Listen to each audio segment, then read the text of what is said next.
Here's a hot lick in the key of E in the style of Brent Mason.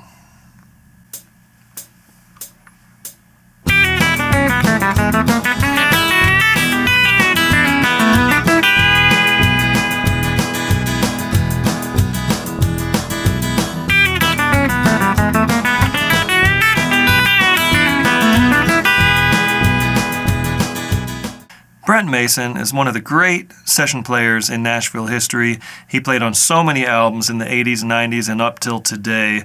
Hugely influential player, incredibly virtuosic. He has some of his own solo albums as well.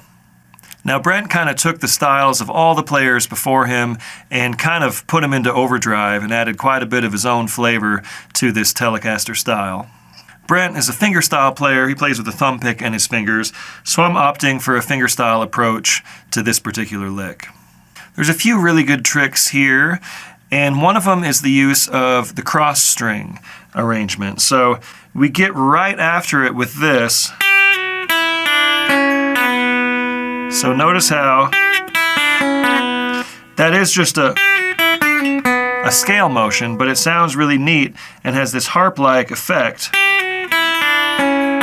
with the E and the B strings ringing out. So we do that starting, I'm going to use my fourth finger, starting on the 8th fret of the B string. That's the flatted third of my key. This is going to be a bluesy kind of E minor pentatonic sounding lick. Slide down a half step, and then play the open E. Then you're in this shape, which is a bit of a stretch. So first finger on the 3rd fret of the B string, 4th finger on the 6th fret of the G string. Play those in order, then the open B. So that's that little cross string pattern.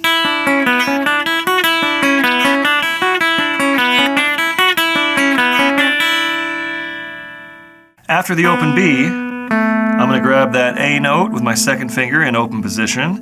Then I got a little chromatic lick. And that's open G up chromatically to the 3rd fret. And in this fingerstyle way, I'm going thumb, 1st finger, thumb, 1st finger. That would be your technique there.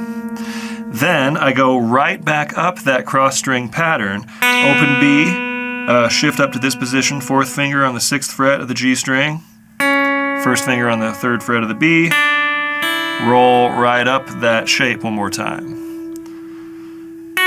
And then I'm going to be in this position coming up for the next measure. So I'm going to set up my 3rd finger there on the 7th fret. So that whole first measure sounds like this. Ready and go, E and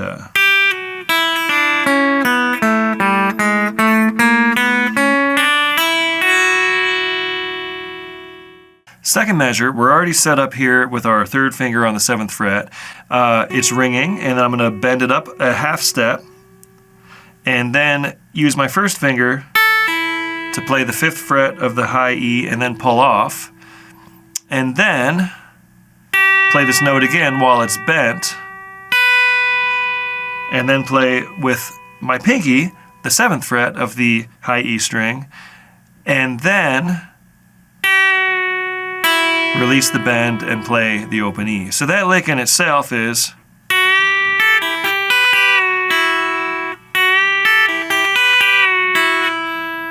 okay. Then to close it out, I'm going to use my 2nd finger to slide this 7th fret down to the 6th fret of the G string. Then I'll grab the open B string, and then I'm in this nice position where I can slide with my 3rd finger from the 7th up to the 9th fret. And then I'm just going up an E minor pentatonic scale, and then grabbing this little double stop at the end. 1st and 2nd fingers, bend that 2nd finger up a half step. So the second measure in context, ready and go, E and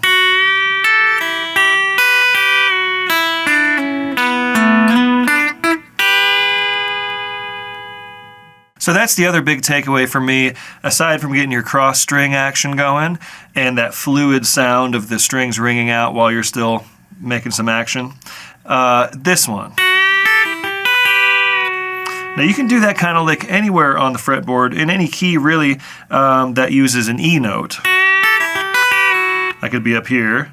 I could be up here.